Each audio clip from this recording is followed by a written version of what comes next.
রাষ্ট্রপতির কাছে অচলাবস্থা কাটাতে চিঠি দিয়েছিলেন আন্দোলনরত জুনিয়র ডাক্তাররা। চিঠির প্রতিলিপি পাঠানো হয়েছে খোদ প্রধানমন্ত্রী নরেন্দ্র মোদীকেও। এরপরেই আজ শনিবার সকালে আচমকা স্বাস্থ্য ভবনে জুনিয়র ডাক্তারদের ধর্নাস্থলে হাজির হন মুখ্যমন্ত্রী মমতা বন্দ্যোপাধ্যায়। জুনিয়র চিকিৎসকদের একটানা ধর্না আন্দোলন চলছে সল্টলেক স্বাস্থ্য ভবনের সামনে। শনিবার সেই ধর্নাস্থলে পৌঁছে যান মুখ্যমন্ত্রী মমতা বন্দ্যোপাধ্যায়। ধর্নাস্থলে পৌঁছাতেই ওঠে উই ওয়ান্ট জাস্টিস স্লোগান, ওঠে জাস্টিস ফর আরজিকর স্লোগানও। এদিন ফের একবার আন্দোলনরত জুনিয়র ডাক্তারদের কাজে ফেরার অনুরোধ জানিয়েছেন মুখ্যমন্ত্রী। সেই সঙ্গে তাদের দাবিগুলো খতিয়ে দেখে উপযুক্ত পদক্ষেপ করার আশ্বাসও দিয়েছেন। এদিন মুখ্যমন্ত্রী সভাস্থল ছেড়ে যাওয়ার পরেই জুনিয়র ডাক্তারদের তরফ থেকে বলা হয়, আমাদের যে আন্দোলন চলছিল সেই আন্দোলন চলবে। 5 দফা দাবি নিয়ে যে কোনো জায়গায় আলোচনায় বসতে চাই।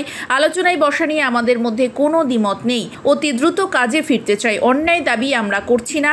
মাননীয় মুখ্যমন্ত্রীর কাছে আমাদের দাবি, এক্ষুনি আমরা আলোচনায় বসতে চাই। আমাদের 5 দফা দাবি নিয়ে, 5 দফা দাবি নিয়ে কোনো সমঝোতাই আমরা যাব না। আমরা কোনো সমঝোতাই করব না। মুখ্যমন্ত্রী এসে আমাদের কাছে আলোচনার ইচ্ছে প্রকাশ করেছেন, আমরা এটাকে সাধুবাদ জানাচ্ছি। দাবি জানাচ্ছি স্বচ্ছ আলোচনা করে উনি আমাদের দাবি মেনে নিন। আমরা এটাই চাই। এখনই আমাদের ন্যায় বিচারের 5টি দাবি মুখ্যমন্ত্রী মেনে নিন। সমস্ত কলেজের রোগী কল্যাণ সমিতি ভেঙে দেওয়ার যে সিদ্ধান্ত মুখ্যমন্ত্রী নিয়েছেন তাতে আমরা খুশি। আরজিকর কাণ্ডে জুনিয়র ডাক্তারদের আন্দোলন অব্যাহত। রাষ্ট্রপতিকে চিঠি লিখে অচলাবস্থা কাটানোর আবেদন জানিয়েছিলেন জুনিয়র ডাক্তাররা। পশ্চিমবঙ্গ জুনিয়র ডক্টর ফ্রন্টের তরফে লেখা 4টি পাতার এই চিঠির প্রতিলিপি পাঠানো হয়েছে প্রধানমন্ত্রী, উপরাষ্ট্রপতি জগদীপ ধনখড় এবং কেন্দ্রীয় স্বাস্থ্যমন্ত্রী জেপি নাড্ডাকে। 9 আগস্ট আরজিকর মেডিকেল কলেজ হাসপাতালে তরুণী চিকিৎসক ধর্ষণ ও খুনের পর থেকে নির্যাতিতার ন্যায় বিচারের দাবিতে আন্দোলনে সামিল হয়েছেন জুনিয়র ডাক্তারেরা। রাষ্ট্রপতি দ্রৌপদী মুর্মুর কাছে তাদের 4 পাতার চিঠিতে জুনিয়র ডাক্তাররা চিকিৎসকদের ন্যায় বিচারের আবেদন জানিয়েছেন। উল্লেখ্য, গত 9 সেপ্টেম্বর সুপ্রিম কোর্টে আন্দোলনরত চিকিৎসকদের 10 সেপ্টেম্বর বিকেল 5টার মধ্যে কাজে যোগ দেওয়ার আবেদন জানান। যদিও সুপ্রিম কোর্টের আহ্বানে সাড়া দেননি জুনিয়র ডাক্তাররা।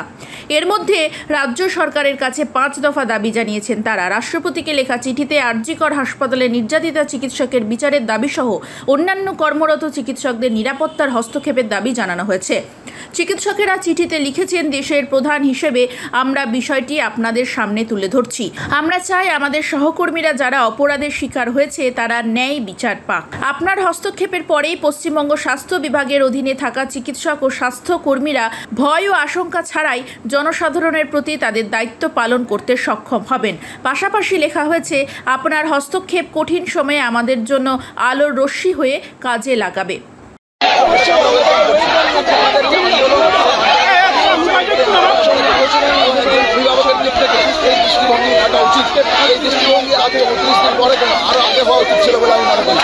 ঠিক আছে, আগের রাজপ্রসাদ যেটা যদি কোনো জায়গা নয়, আমি মনে করি যদি তিনি চেয়েছেন আলোচনা করতে, আমরা আলোচনা করতে রাজি আছি।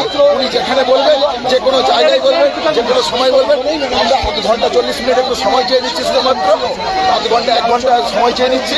তার মধ্যে উনি যেখানে ডাকবেন আমরা আলোচনা করতে।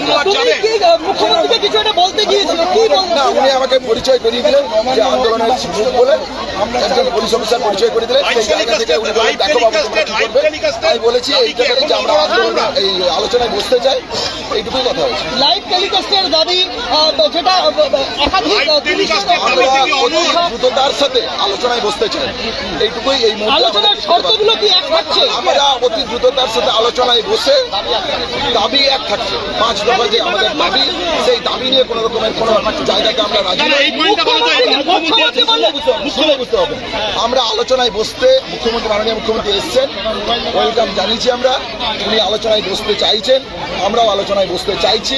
5 দফা দাবি। মুখ্যমন্ত্রী একটা কথা বললেন যে জাস্টিসের স্লোগান উঠছিল, মুখ্যমন্ত্রী বললেন সিবিআই এর কাছে যেতে, জাস্টিস চাইতে। সিবিআই এর কাছেও আমরা যাব, মহামান্য আদালতের কাছেও যাব, কিন্তু রাজ্যের অভিভাবক হিসেবে তার যে দায় আছে, তার যে কর্তব্য আছে, এবং আন্দোলনকারীদের কাছে তার যে 5 দফা দাবি আছে, যে দাবি নিয়ে আমরা বসতে চাইছি, সেই অভিভাবক হিসেবে তার কাছে আন্দোলনকারী ছাত্রছাত্রীদের প্রতিনিধি হিসেবে আমরা আলোচনার টেবিলে একটা পয়েন্ট উনি বললেন যে আমি সিএম হিসেবে আসিনি, আমি আপনাদের বড় বোন হিসেবে। এতে কি একটা অলিভ প্রাণ, সেটা আলটিমেট ফ্লেক্সিবিলিটি। কল্পনার কোনো জায়গা নেই। আমরা দেখিয়েছেন যেমন আমরা 35 দিন থেকে আমরাও তাহলে আমরা আলোচনা চাই।